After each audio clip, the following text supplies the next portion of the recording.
Deputado Luiz Couto. Senhor presidente, senhor relator, doutora Paulina Duarte, prazer em tê-la aqui. O trabalho que considero que é diferente do que se fazia, que era em combate às drogas.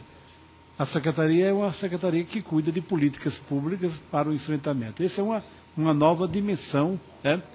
Não percebendo de que não é o governo federal só, são os governos estaduais, são os governos municipais, são as entidades que estão trabalhando, a sociedade como toda deve se envolver nessa questão. O fato é de que nós consideramos de que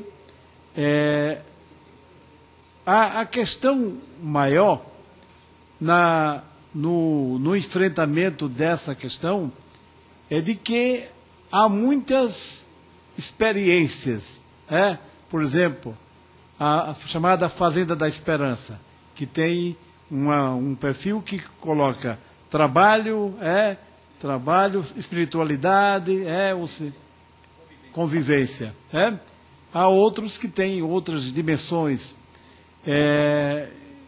O que nós consideramos é de que hoje a forma como se faz o enfrentamento é muito em cima ainda da parte da polícia, na chamada polícia repressiva. É a repressão. Pega, leva bota lá a pessoa num presídio, onde muitas vezes até quando ele cometeu o primeiro, foi preso, aí ele já passa a ser motivo porque essas pessoas começam também, além da droga, começam a fazer pequenos furtos. E aí tem gente que se aproveita dessas pessoas para também tirar proveito financeiro com aquilo que eles fazem de assaltos e de furtos. E transformando E a pessoa vai lá para o presídio, onde então estão lá os grandes traficantes, traficantes que transformam aqueles que estão lá comandando para que essas pessoas também entrem, porque se não entrarem, ou seja, tem a sentença, e a sentença de morte. Eu pergunto o seguinte: algumas experiências internacionais sobre essa questão desse enfrentamento. Algumas críticas com relação à forma como o Brasil tem enfrentado essa questão. Por exemplo, nós verificamos que as pessoas vão, durante o dia, vão lá para o CAPS, ficam lá. Tem todo o trabalho lá de convivência, reflexão, debate, etc., terapia. Mas eles voltam à noite lá para a região e lá estão os traficantes. Finais de semana eles retornam e lá estão os traficantes. E aí ele novamente cai, porque ou faz ou morre. Então, nesse aspecto, quer dizer, como envolver, por isso eu digo políticas públicas, porque aquela região que é polarizada pelo tráfico tem que ter políticas públicas para enfrentamento dessa questão, porque não adianta você fazer o tratamento aqui, quando ele chega lá, ele vai novamente ter o acesso a essas situações. Mas eu acho que nós temos avançado agora. E nesse trabalho preventivo,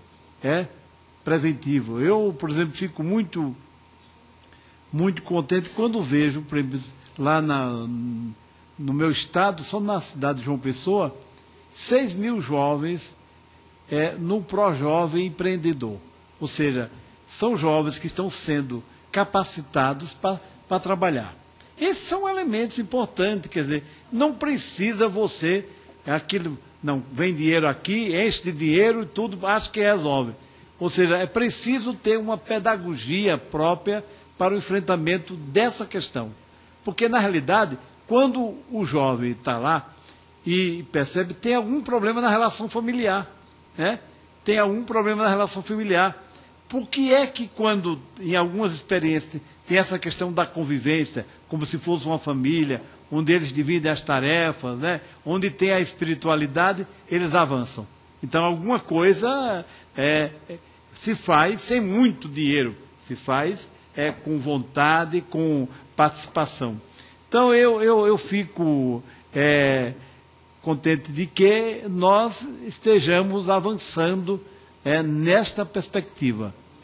Ou seja, se fosse dinheiro, fosse motivo para resolver, veja a questão do tráfico também nos Estados Unidos, em países também, quer dizer, não e até a liberação, que achava que ia resolver, em alguns países, pelo contrário, complicou ainda muito mais. Então, eu queria parabenizá-la, doutora Paulina, e dizer que nós consideramos que a Secretaria Nacional de Políticas Públicas, ela vai trazer esses elementos para nós, e o debate que a gente vai fazer nessa comissão vai ser elemento para que nós possamos apresentar alternativas no sentido desse enfrentamento, porque, de fato, nós não podemos ficar apenas na comoção. Quer dizer, é preciso botar os pés no chão, ter o horizonte daquilo que nós queremos, e acho que a juventude hoje precisa ter espaço para se encontrar, para a cultura, para o lazer, e muitas vezes não tem.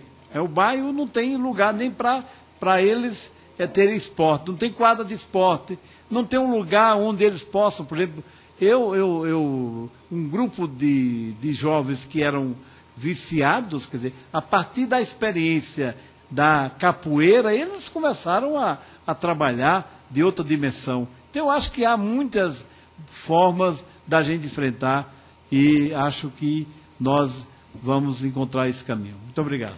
30 segundos, deputado delegado Valdir. Hoje pela manhã, na Comissão de Segurança Pública, um colega deputado, mesmo não sendo atribuição do Legislativo, propôs